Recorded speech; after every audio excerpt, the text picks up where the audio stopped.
This quarter we are looking at the book of Genesis, and while I'm glad for that, I'm just a little disappointed that we have to go through all the 50 chapters in just 13 weeks when we do exactly the same with a short book like the book of Jonah. It would have been good to extend this over at least a couple of quarters so we could get into some of the really important issues there in Genesis in a bit more extended time. But since all we have is this quarter, let's begin at the beginning. This is number 1, creation. And of course we have Genesis 1 and 2, the wonderful description of God's creation that parallels Revelation 21 and 22. Those 4 chapters are the ones in which we see sin not being part of the human experience in Genesis 1 and 2, and it's gone by Revelation 21 and 22.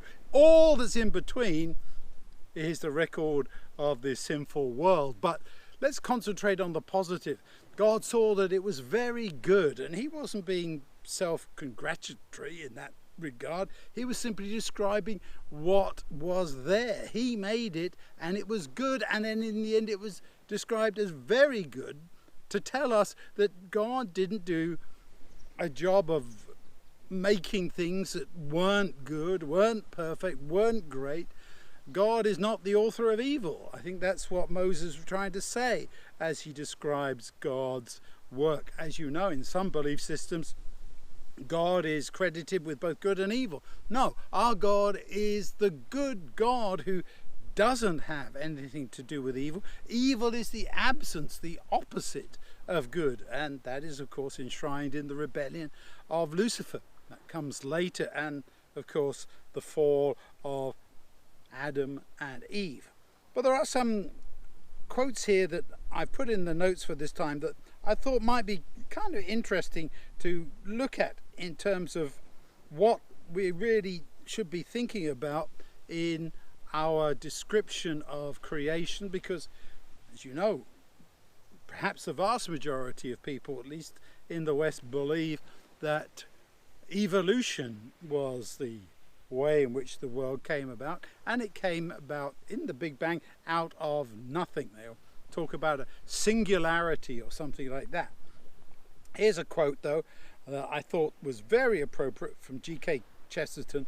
"It is absurd for the evolutionist to complain that it is unthinkable for an admittedly unthinkable God to make everything out of nothing, and then pretend it is more thinkable that nothing should turn itself into everything." By saying God made it, we are not saying anything worse than it made itself. And in fact, for me, even as a trained scientist, my first degree's in chemistry, I would say it is more believable and it's more thinkable. It makes more sense to see all this of God's creation rather than it sprung out of nothing. Is it scientific to believe that something came out of nothing? Science is measurement, said Lord Kelvin, famous scientist.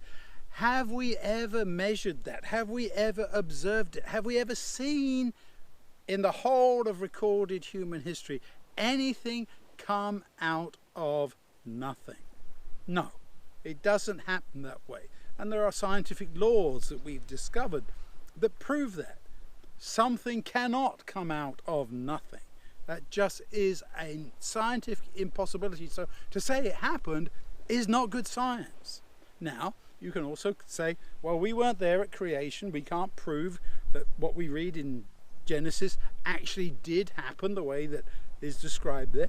No, we can't prove it because we can't put it in a lab and analyze it. But that's not to say it's not believable, that it's not logical, and in that sense scientific, because science also works by looking at things and extrapolating. What do we see around us? How do we observe it? What do we understand? Okay, that's all the philosophy, but I do want you to go back and look at some of the material we have there in our biblical summary there. We know that the Lord is God. He made us, so we belong to him. Isn't that encouraging?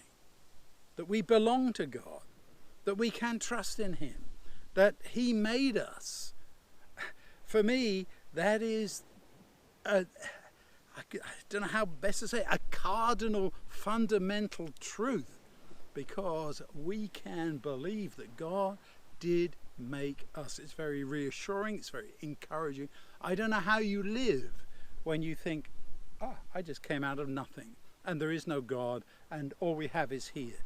I want to know that there is a future together with our God. That's what creation tells me.